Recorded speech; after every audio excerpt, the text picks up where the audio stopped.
Everyone. Good evening. Good evening. This is Nerding Out, everything nerdy, all things nerdy. My name's Nico. And my name is Gabe. And yeah, we are back from Thanksgiving break. I hope everyone has a good break, nice break from school. And hope everyone is energized for the most part, heading back to these last few weeks of the semester. It's currently 7:30. They're about to be 31 here in San Francisco State, and as always, we'll be. This is going to be our final weeks here in the KSFS radio station, and as usual, more updates to come in terms of our final episode for the season and other stuff as well. In the meantime, and yeah, just to get started, Gabe, what did you do for this Thanksgiving break? This Thanksgiving break, finally a break, You know what I did? Yes. Did not log into Canvas for the first half. After Thanksgiving, logged in, realized I was missing assignments. Nice, understandable.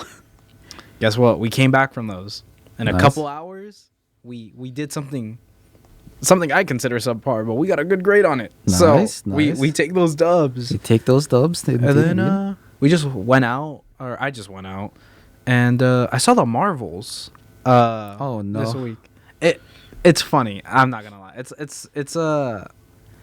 It tries to be a serious movie, but I don't know. I just can't take Marvel seriously. I get what they mean. I think the post credit scenes was like the coolest part of the movie. What's the? I haven't seen it personally. What's the post credit scene? Guys, spoilers. They spoil the X-Men.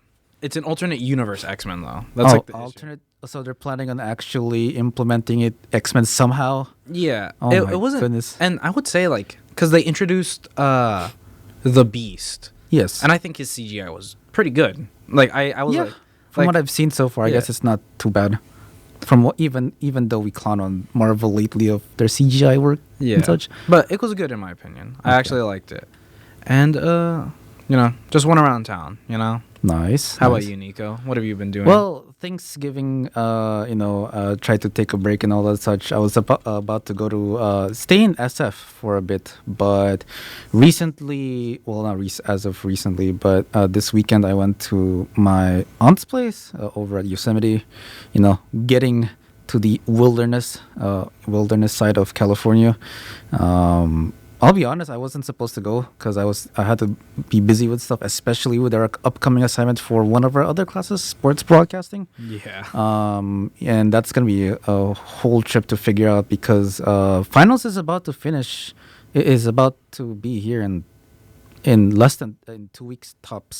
So, but yeah. Otherwise, Yosemite. I went there with family just to celebrate Thanksgiving. Participated in the Black Friday shenanigans as usual. Interesting though, I expected Black Friday this year to be not too crazy, but it was crazy. Really? Even heading into morning time, like 10 a.m., 11 a.m., 12 p.m., there was still a bunch of people that were like camping out. Well, not camping out, but just going in to the outlets, especially just to buy stuff. Traffic took about 30 minutes just to find for parking because people were piling up and all such. So it was rough, but otherwise, it was solid so far. I scored a audio mixer for 30% off its price, which is nice. And yeah, other than that, just had a good time, just chilling really. Other than stressing for finishing final projects, but otherwise, just having a good time to unwind is a nice thing to have as well. But yeah, other than that, that's basically just a small stuff that we did over Thanksgiving break.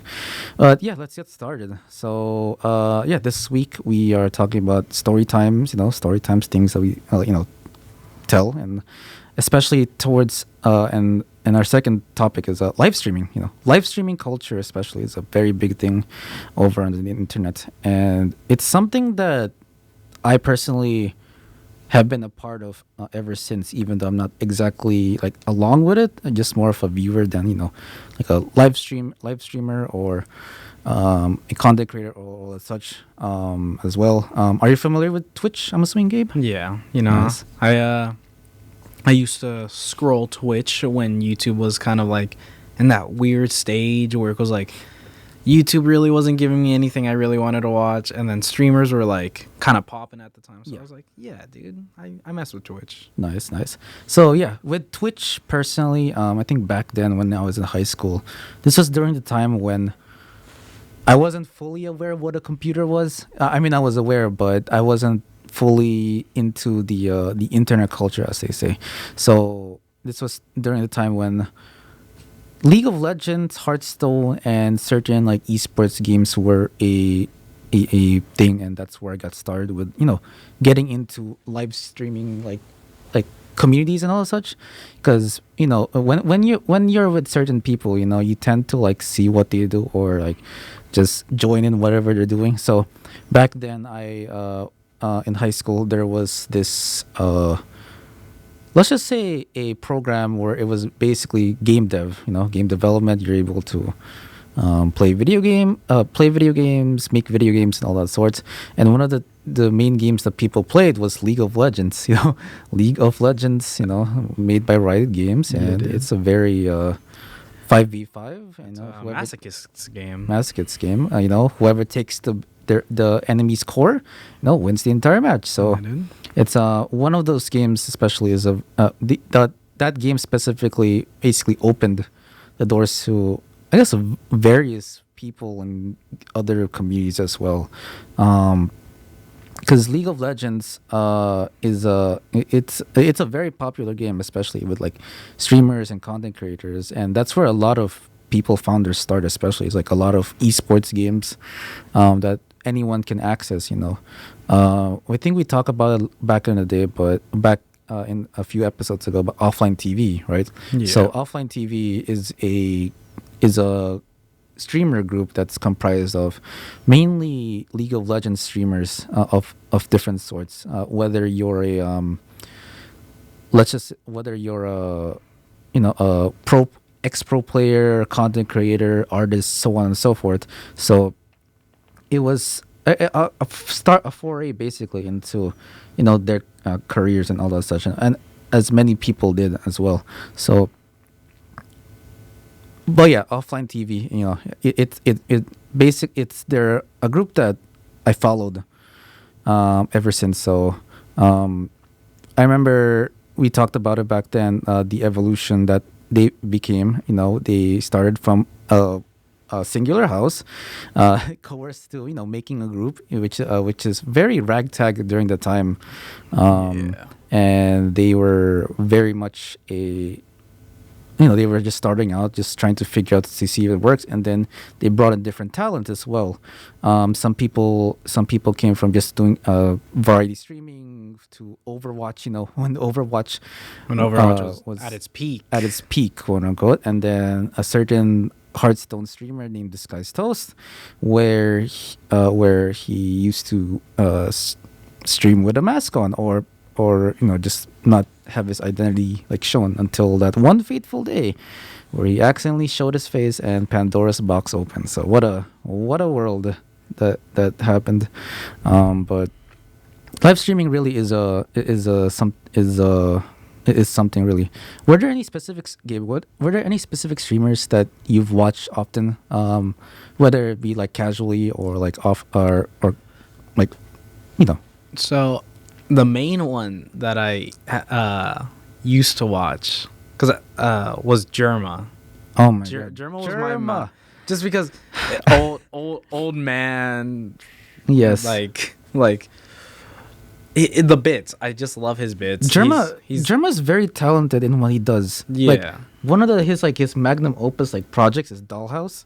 The Dollhouse was amazing. That's his. I love that's that his. one, That's his magnum opus project. So, for anyone uninitiated with the Dollhouse, so there's this game called Sims, right? Yeah. Sims is is a very quirky like life simulator of sorts. Not so in a really realistic way, but more in a fantasy way, where you're able to control different like sims. That's what they call them, like sims, and they do normal tasks like we do, like eat, clean, go to work, Yeah. go to college, It's, be a spy, Yeah. as one does, so Germa is a live streamer. He does a lot of like variety, like live streaming and all such, but he does a lot of very quirky like talents as well. And Dollhouse is his project where it's a live show, by the way. It took a lot of like crew and people oh, yeah. to let's just say logistically make it happen. There's a lot of set designers, a lot of Yeah. It was live production crew. It was a lot of people and special guests to coordinate as well. It was a huge event. Yeah, he was Uh, hyping it up for like I think the better part of like maybe a year. He was Yeah. like He was hyping it up, or not even hyping it up. He was just telling his fans, telling like, his friends. Yeah. yeah, there's something big going on, and like years worth of work into that, and it was wonderful. It was wonderful. It was like I did not see it, but personally, I did not see it like live, which kind of bummed me out. But rewatching it when I have the time, it was a very like spectacular feat, especially because Yeah, dude. a lot of his with Dollhouse, it's very it's live, so anything that can happen will happen. And crazy things happen, such as let's buy a furniture, some special event like happens, and so on and so forth. So with that said, it's interesting to see what you can do, especially with live streaming and the creativity that live streaming Yeah. can do really for certain streamers. And I feel like, especially on Twitch, like something that like really has helped streamers now has been their community. Yes. Because I know for Germa's community, they like to give him like a hard time a lot. Like when he was doing the baseball stream. Oh yes. And then yes. someone in chat was like, "Oh, what's the baseball stream?" And there's some guy named maybe I can't say it, but it's gonna be pretty graphic. He was like, his name was Ball Fondler, and Oh, he no. said, "Oh, Germa's gonna shove an entire baseball up his like butthole," Oh no. and that's the entire stream. And then it became a running joke in the community. And that was what the baseball stream was. It wasn't gonna be an actual baseball game. It was gonna be Germa shoving baseballs up his butt, bro. Yeah, it's a community. Yeah, communities are really a pivotal like portion of Twitch, really, or any like live streaming platform in general, because a lot of it comes down to just interacting with people, right? Compared to television or other media that we always watch, movies and all that such. We tend to just be static and just experience the media in itself. But with live streaming, it's very interactive and it's like live. So Yeah. with the implementation of chat, you're able to just communicate with other folks as well. And Discord is a very big yeah. platform. Back then, it used to be like a very small, like, up and coming, like, social networking platform where you're able to talk to people. Similar to back then, we had like TeamSpeak and Skype, especially, but now it's a very accessible platform to make like your own like hub of people to connect with and all that such as well. So it's dope. Not gonna lie. It's pretty innovative, especially for its time. I feel like Twitch was a pretty untapped potential until recently. I feel like a lot of people are trying to make their beginnings on YouTube, like just basic Let's Plays and stuff like that. And then when live streaming kind of became big, I want to say like during COVID. Like maybe even a little bit before that. Yeah, but before that it was still it's like it's its state, its rise, Yeah. But COVID really just boosted it to like times 10 because people were just in their rooms, playing games and just like, waiting for, the pandemic to be over and all such. So people were just, cooped up in there for a long amount of time. Yeah. And like, especially that, because like now on YouTube, or my YouTube specifically, it isn't like a lot of like pre-made content already. It's a lot of like clips from like Twitch streams, like, oh, this Twitch person, what do they even call Twitch partner? Twitch, like, what? For which one specifically? I don't know. Like, I don't want to say like a live streamer, but like, it's like this Twitch live streamer, because I feel like that's. I mean, it's just a general term, really. Yeah. You can say Twitch partner, but it kind of is weird because not every Twitch partner is a partner. Really. Yeah. Ever since they released that, these Partners streamers. Plus, but just it's usually Twitch streamer. Yeah, I don't know why I was thinking everything else but streamer. Yeah. But it's like, oh, this streamer reacts to this or something like that. But then that has caused a lot of controversy within the clipping community, I guess, because there's like the huge question of like, there's clippers are taking the content, and kind of making a profit for themselves, but then the streamers are reacting to other content that isn't getting the views and stuff like that. Yes, that's another topic to talk about, especially because reacting has been a big thing lately. Yeah. Well, not lately, but it's coming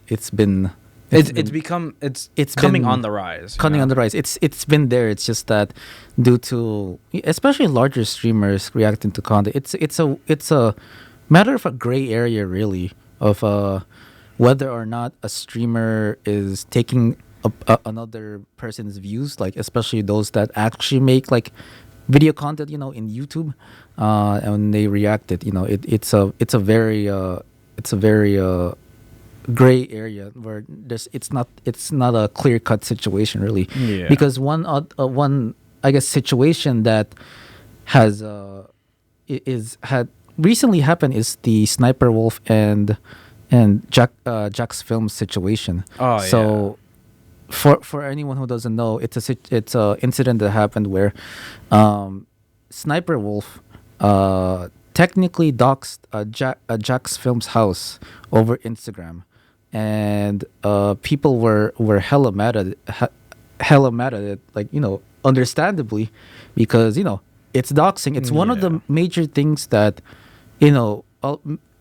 every streamer knows, that you don't dox a fellow, like, content creator, all of such, because the implications are very bad when that happens. But there was massive backlash for it, as usual. But what happened was that YouTube were kind of like forced to make a statement, but they just simply just like it's kind of weird because they left it alone. They left it alone for a bit, but they made a statement which got people hella angry still.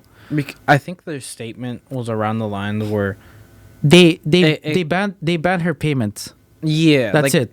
Yeah, that's it. But then they still allowed her to upload on other channels, because she has other channels as well, which is kind of weird. On her second channel, she was re-uploading all of her recent videos onto that channel. And since that channel was still monetized, she was still getting income through the views. To the other channels, because that's So it was a very weird situation, especially because I don't know. It personally, it's just some like weird thing, because on one, it's more of like it depends on YouTube's like stand, really. Due to the action, YouTube is put into like a weird like space where where if they don't respond, they'll be called hypocrites, and if they respond, they will still be judged. But given that they made that decision, it's kind of like, weird. I don't know. Like if you have YouTube's reputation, like, because YouTube is very like ignorant, I would say, to a lot of their issues. Like they kind of just brush it under the rug and call it a day, Yeah. And then I feel like this situation would have been one of those, like, they just sweep under the rug. if it weren't for the amount of backlash, because Sniper Wolf for like a long time has had like a majority of the internet hater, I would say. Like Yes. people have not liked her like for like probably a good like 5 years now. Like Yeah. so it's just like person the community hates is about to get off scot-free.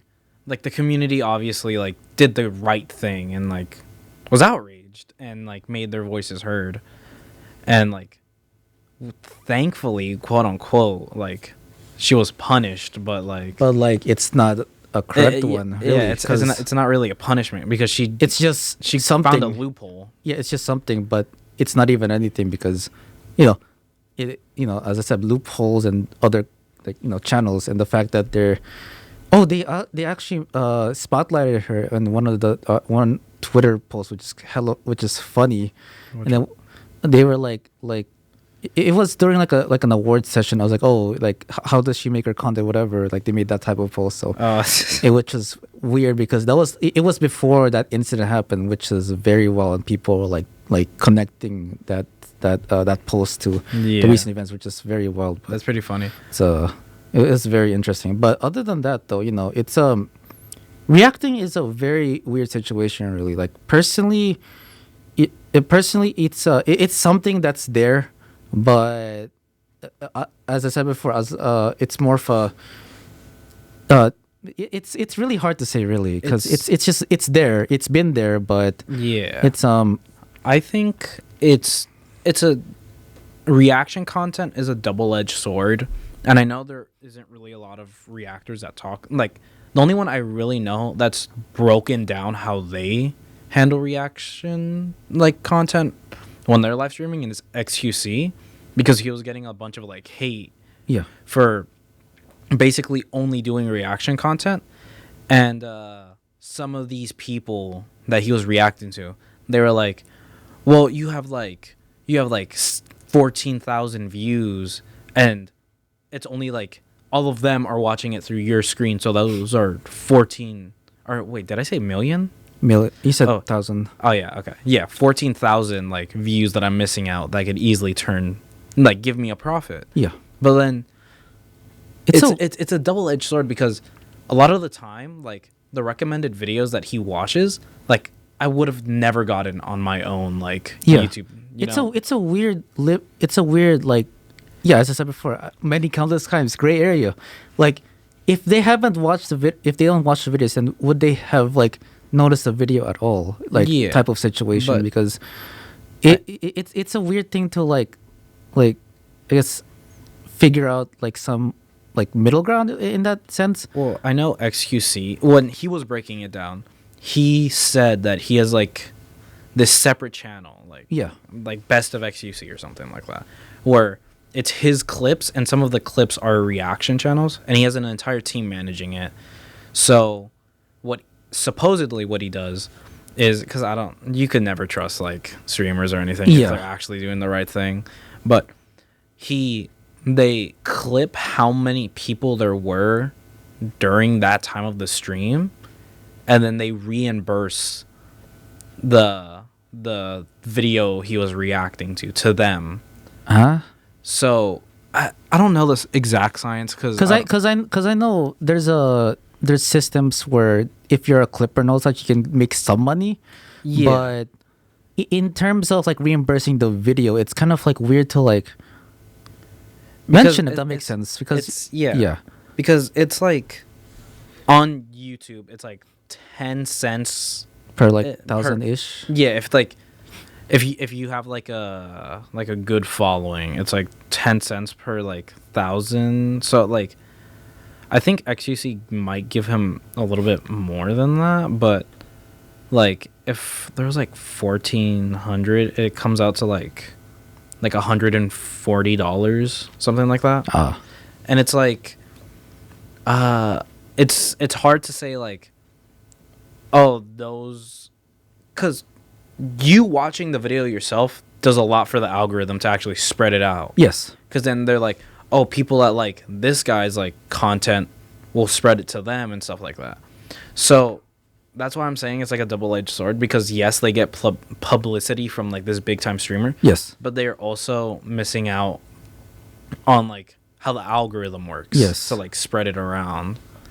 And just like I feel like paying them off is like paying them what like the views you had at the time is like a bad system, because I feel like, especially with like YouTube money, it's like hard to really give what is owed specifically without like just maybe undercutting it, you know? Yeah, back then, YouTube like income used to be very like, I guess, I won't say profitable, more like able to be used as an income source. But with recent like adpocalypse and all that such, it's very hard to I guess in a way like just gain like revenue unless you're like a very large streamer. So a lot of like content creators go for like other like systems of payment, such as I said before, like Twitch or donating directly to the streamers. So it's a very difficult like way to figure out like like what counts as income, what counts as not, and making sure that people have like the right like routes to make have those like I won't say exposure, that's kind of bad, but like eyes on Yeah. another content creator that's not as big as the reactor. But yeah, yeah, it's kind of weird though, especially because Yeah. so it's a very like common thing, really, like reacting to like content, especially with you laugh you lose challenge. That's a very like common thing, especially Yeah. I mean, I feel like if it's laugh you lose, because that's like short. based on like stolen content as well, Yeah. because they're just taking memes that they found like on Instagram, like Twitter, Twitter, and TikTok, then and making a stuff. video. Like Yeah, I feel like that's like very low effort content, no, and yeah.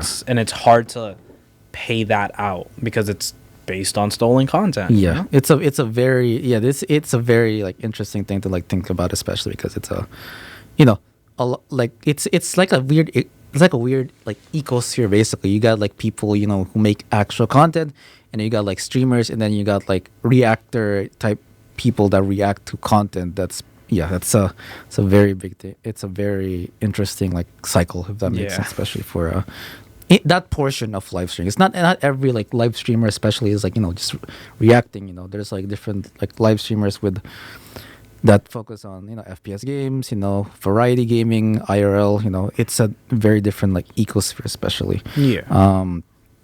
But yeah, there's like a bunch, really. I know Summit. One of the OGs that I still Summit? watch is Summit 1G. Back then, like H1Z1, PUBG, Wow. CS:GO. Yeah, he's a CS:GO dude. What does he stream now? Is it just CS2 content? A now, lot of or well, a is lot. he variety? He does variety in any type of shooter game. Yeah. Right now he's been doing PUBG, Really? getting back into PUBG, and then normally getting back into GTA RP. But it's a different server though. I think it's a different server from Yeah. it's the typical no pixel server, because it's something that back then when I got started with Twitch, that's someone that's I guess the first person that I've just seen and watched constantly before like getting to like different like streamers and all that such. But lately I think recently I've been trying to, let's just say, try to like support like small streamers in that sense. And because having watching big streamers and all that such, it's there, they're there, having the time of their life, and just being there. But with smaller streamers, it's more like I won't say huddled, but it's more close knit in a way, because there's not a lot of people that are in the stream, like just chatting all at once, as Yeah. you would usually do. And it's very hard, especially just to like find like like not exposure, but like find some like traction, really, especially if like you're starting from like square one.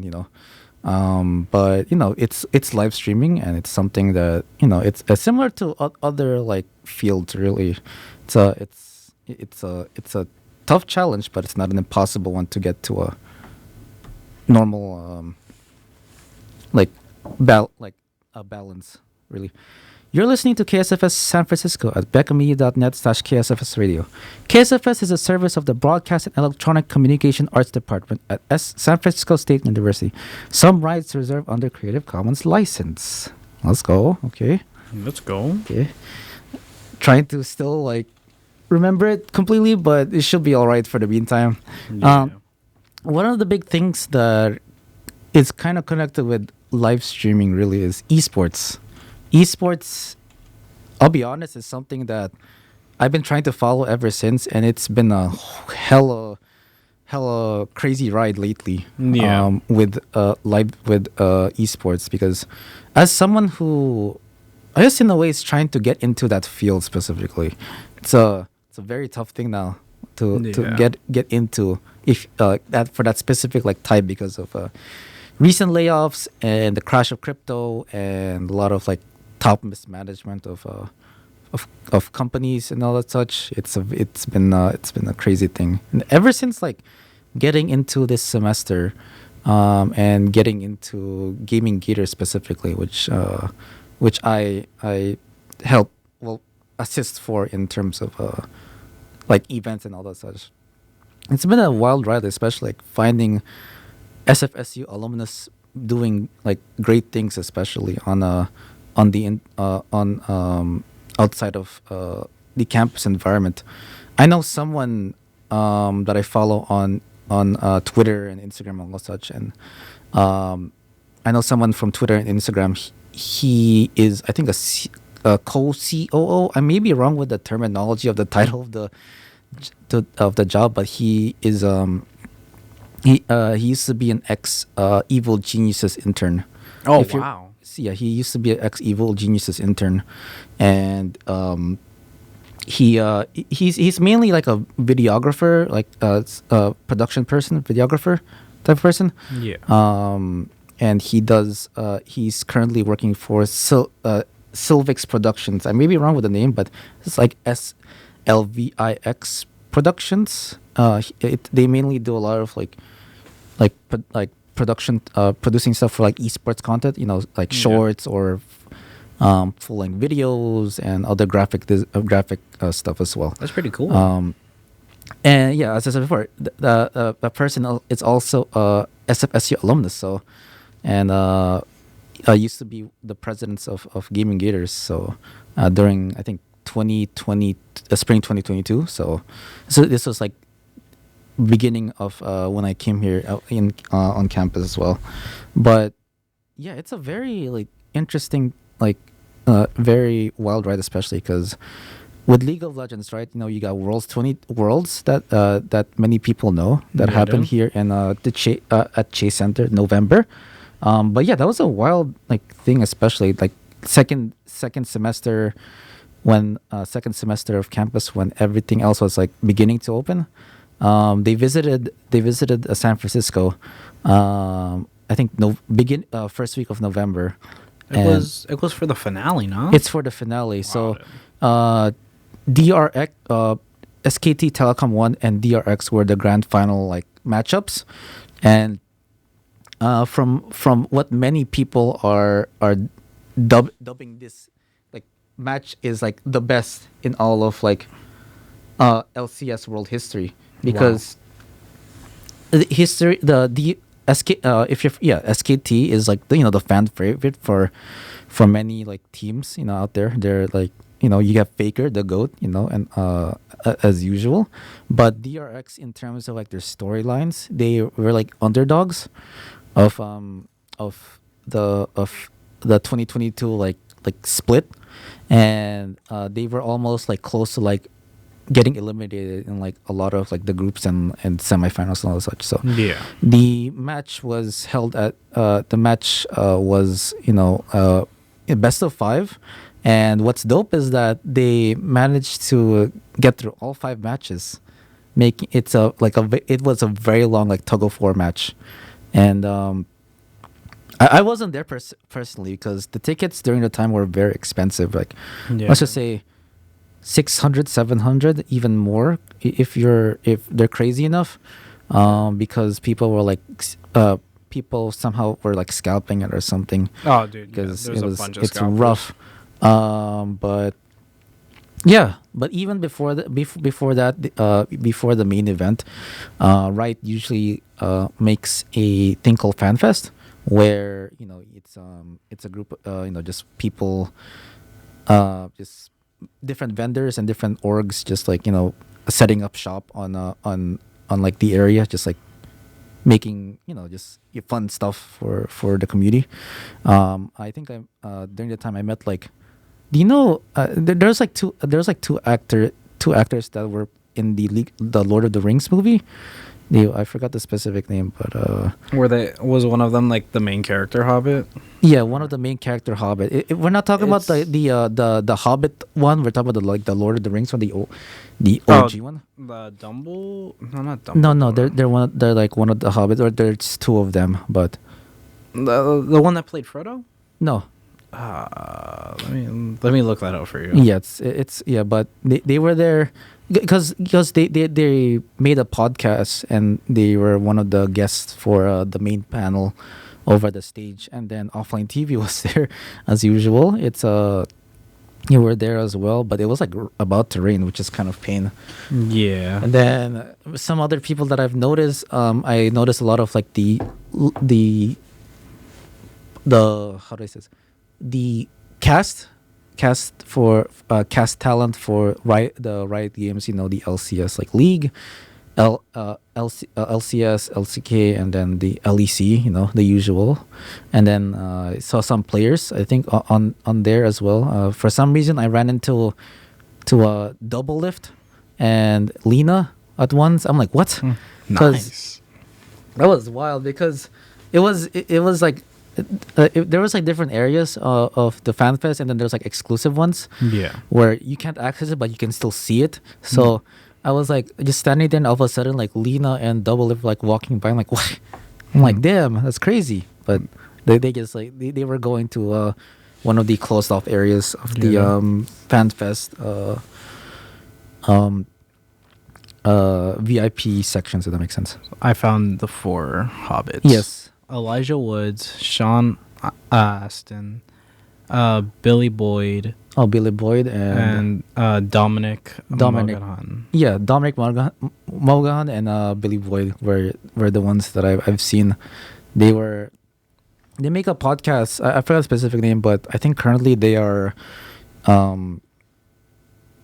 Let's just say they're kind of like in hiatus at the moment, because they just wanna they're pursuing like their projects and all such, Yeah, personal And projects. personal projects, and just doing some other work that they'll be busy on, but they'll be back eventually to make more episodes once their schedule is up and such. But yeah, esports, it's a wild dude. like industry really. Back then it used to be a lot of like money put in, and a lot of teams that had like a lot of like effort, a lot of like passion, all that such as well. But it was very wild, really. Just realizing it as someone who's about to graduate next semester, because that same friend that I told you about with the who is a CEO now Yeah. for the video production company specific dedicated to esports. He had to take a lot of like units on Like photography and stuff like that. no, or just to graduate, like I think 30 units, which is like which is a lot of units, by the way. I may be wrong with the number, but he wanted, okay, so Evil Geniuses, he wanted to like be a part of Yeah. like after graduation, but they laid off a lot of people Mm-hmm. with like most of the staff and all that such that were not like top management, and especially the interns and such, and they were yeah, it was very bad. Yeah, I know what you mean. In terms of like burnout and all such. He wanted to like very much work for the company, but due to a lot of mismanagement with the company as well, yeah, it was very bad.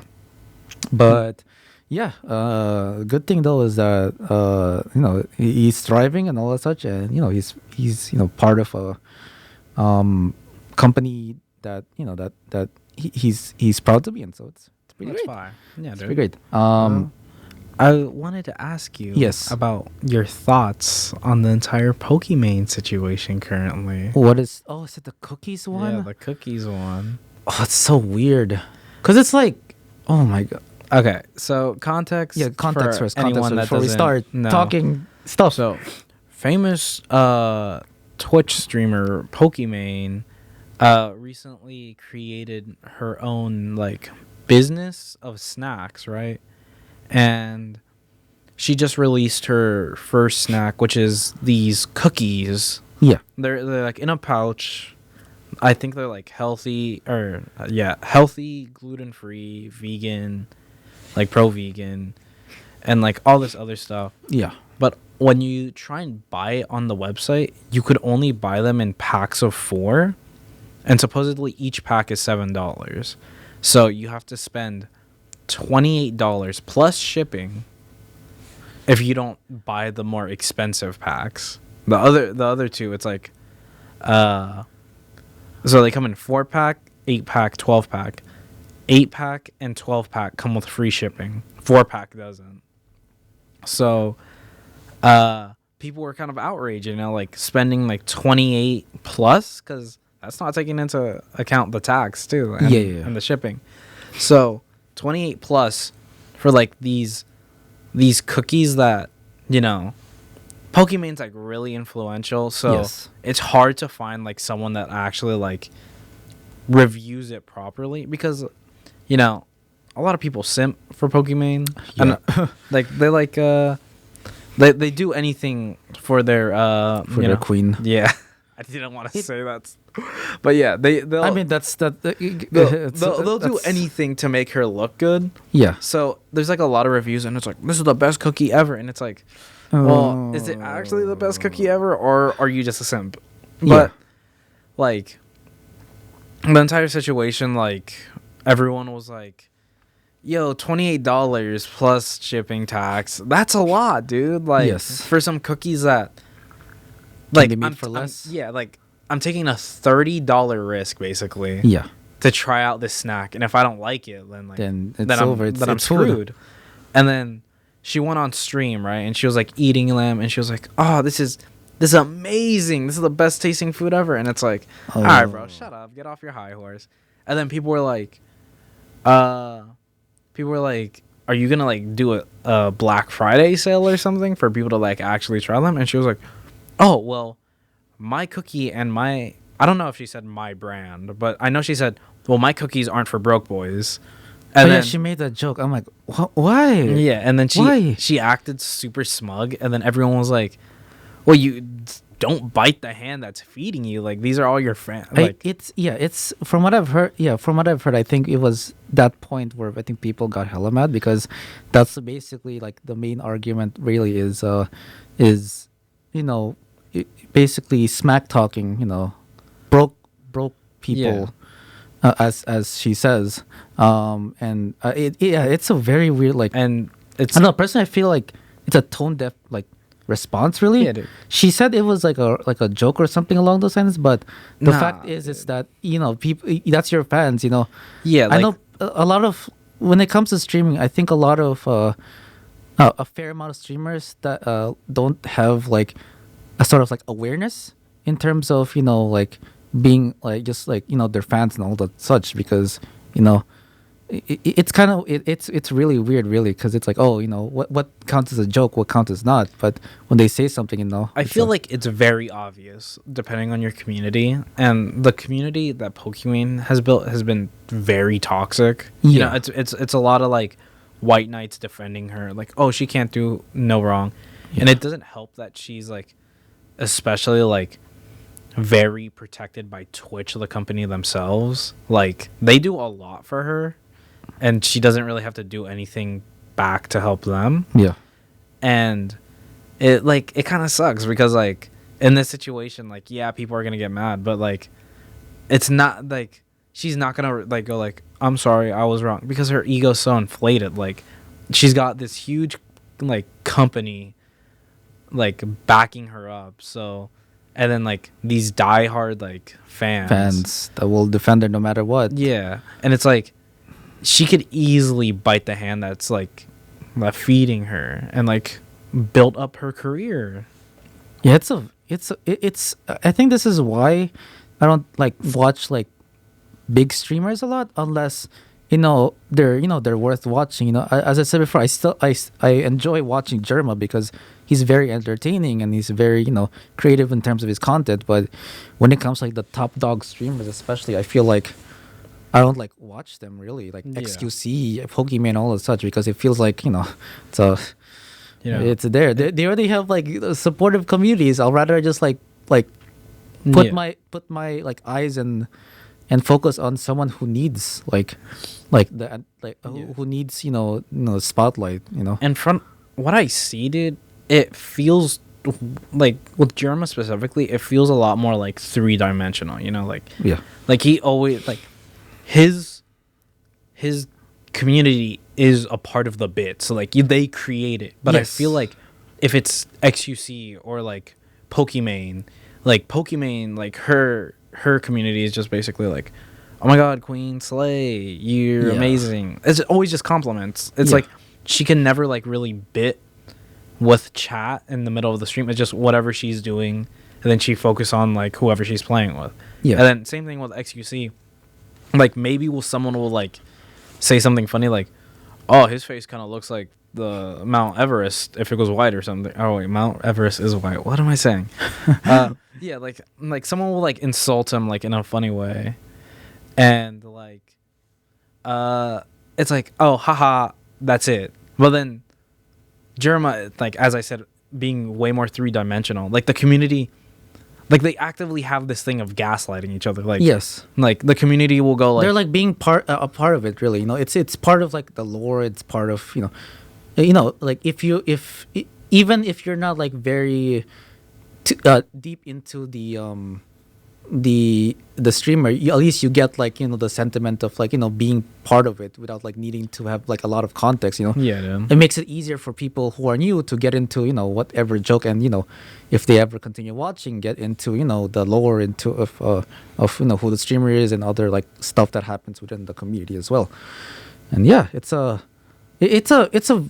very challenging balance, especially you have your smaller streamers who are still like starting out, have like a tight knit community, and then on the other hand you have like the big streamers who have like lots of cash, a lot of like like dedicated people that will defend them no matter what. So it's a very challenging balance in between them. It all comes down to, as I said before, the chat reflects the streamer, so Yeah. it's a type of situation. So. I think so this person doesn't have a name. Their name is Guest, but I think Oh no. I think they put it really well where they said, I feel like after creators become popular, being popular is all they are. They're nothing special compared to other streamers. They just go for the views. Yeah, it's kind of hard, really, because it's like, on one hand, you want someone to be successful in a it's kind of hard to say, really, but parasocial type of like communication, really. Yeah. But on the other hand, you hopefully want to have that. I won't say closeness, really. That's kind of weird, but more like that active community, like sphere that was built from like when they were small. I think it's more of like a matter of just the fame just not getting to their head. Yes. And then them actually remembering their like humble beginnings. Yeah. So, yeah, because the thing, it all comes down really is money changes people, really. It's a very tough thing to swallow, but you want to see someone succeed, but the challenge really goes up on them if that fame like like I won't say succumbs, but more like if it like just like drowns them, basically, the fame. But as usual, with streaming, it's a very it's a very interesting place to be a part of. Yeah, really interesting to see the route that people take after like they've reached a certain amount of views. Yes. Or like they've reach this milestone. Yeah, Like, it's not. Yeah, it's not bad to make money and all that such. That's just part of life. But it really depends on the personality and the person. Having that once they get it right. So it's a very it's a very thing to balance with, if you're planning on becoming like a content creator, streamer, or whatever of the sorts, really. But yeah, it's a yeah.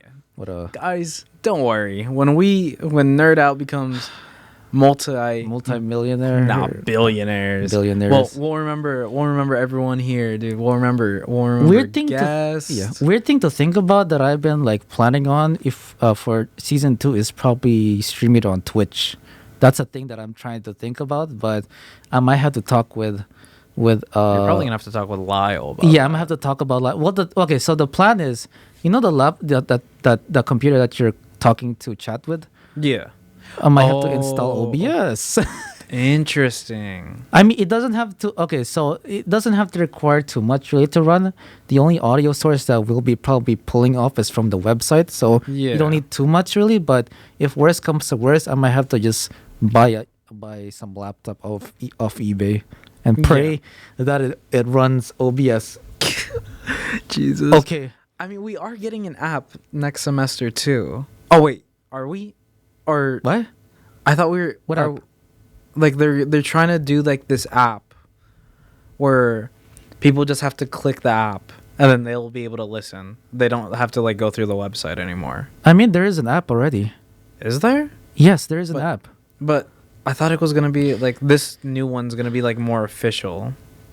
It's kind of weird because I've never heard of anything yet. Because the only thing I realize is with the KSFS broadcasting is that I have to like fix some stuff and it's kind of like outdated, but it's still working. It's still it's a video, it's an audio at the end of the day. But I've never heard any like official news in regards to them updating in terms of that. Yeah, they're gonna do something like that with that just so it's more accessible for people because they realize how bad it is to make people go on like this website and listen to audio. Yeah, I mean, it all comes down to like just finding ways to, I said before, make it efficient for people to listen. But other than that, as I said before, hopefully next semester, we'll be on Twitch because that's something that I kind of want to like experiment with. Because if we can somehow convince Lyle to install OBS here, it can be great though. Like, that would open up a lot more things for people. Because if it doesn't it doesn't require too much, but if we can somehow like make it like broadcastable through like a camera, like as we're doing right now behind us with the Blackmagic design, then it will be great. As I said before, tech is very interesting. Imagine this, dude. Imagine like 4 cameras like in this room, and then like chat has the option to like switch through the cameras just to see the different angles. Yeah, that's something that another streamer. FNAF. Oh no! Please no.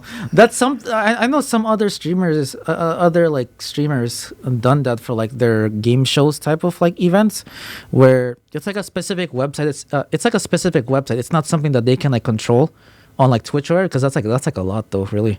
But it's like their website where you can switch like different cameras and all that such, like through their website, and then like control like certain like aspects. Oh, you want to give them a loot box, or you want some special event to like pop up. Yeah, that's something. So yeah, it do be the experience really, but anything can happen really for next semester. It's because I'm praying, bro, dude. I hate putting on my Instagram like that link to send them to the website. Yeah, to the website. It's like, bro, I don't even think like even if you like close Safari, like I don't think it's still. It doesn't play. Dude, that's so lame. You have to get the app basically for it to run. But as I said before, hopefully next semester we'll be able to, be on Twitch and all such, It'd be nice to just convince really, like, once we get to like 505, I'll see if we can convince Lyle to install OBS. Because that can be something that we can do, and then just plug in like a switch, like a ATEM mini switcher, and just like control the camera. It's like if Jacoby's coming back to teach it. Jeff? Yeah, he's coming back next semester. Yeah. So we'll see. I like how like these last 5 minutes we just completely like, oh yeah, we're talking about Twitch. The last 5 minutes. Oh man, dude, this website sucks, bro. That's too much. That's I mean, We're gonna install OB. Dude, we're just having a casual conversation about like the future of like this room right here, and then I mean, it's something to think about, really, because we're about to be like we're almost done, really. We only have like 2-ish weeks left of school, and we're about to head to finals and all that such. Thank God, bro. I'm so burnt out. But bro. as I said before, we're still trying to just get through with it. And one of the assignments that I have to finish is a video project for sports broadcasting. Yay. So, yeah, I think it's like a 2-ish minutes type of news segment. Probably less. We'll see how that goes, but mainly it's just just talking about like a certain sport or something along those lines for the school. So we'll see how that goes, and head to Chase Center tomorrow just to film some stuff. Yeah, and get some food after, hopefully, if I survive, but we'll see. Man. But yeah, that's it, y'all. That's our episode for tonight. I don't know if you noticed that we said "but yeah" at the same time. We didn't even coordinate that, guys. That was just crazy. The same time. Yo, that's crazy. Goated. We're goats. What a sync there. But yeah, other than that, that's all, everyone. Thank you all for listening in. This episode of Nerding Out, all things nerdy, everything nerdy. We'll depending on next week, we might not be here due to some other stuff. But as always, on our Instagram, stay aware, stay. I don't say vigilant. That's kind of weird, but we'll be posting in more stuff as usual on our Instagram page and our YouTube. Oh man, I gotta focus on on the YouTube. I've been slacking because of Thanksgiving, but no, we're fine though. We're fine. We should be fine. But hopefully more episodes will be posted as usual. We're kind of like backlogged to like 3 episodes now, but it should be fine once I finish this project. But yeah, other than that, thank you all for listening in. We'll be back hopefully in next week, or if not, the week after, for our final episode. And as always, thank you all for listening in. Thank you guys for nerding out with us. Have a happy almost finals and back to campus after Thanksgiving. Have a nice night, guys. We'll be almost done with the semester, and we'll be having our final episode eventually when the time comes. Eventually. We'll see how it goes, because it's still a strike, so as usual. But yeah, thank you all for listening in. Thank you all, and we'll see you all next time. All right. Take care, y'all, and good night. Good night.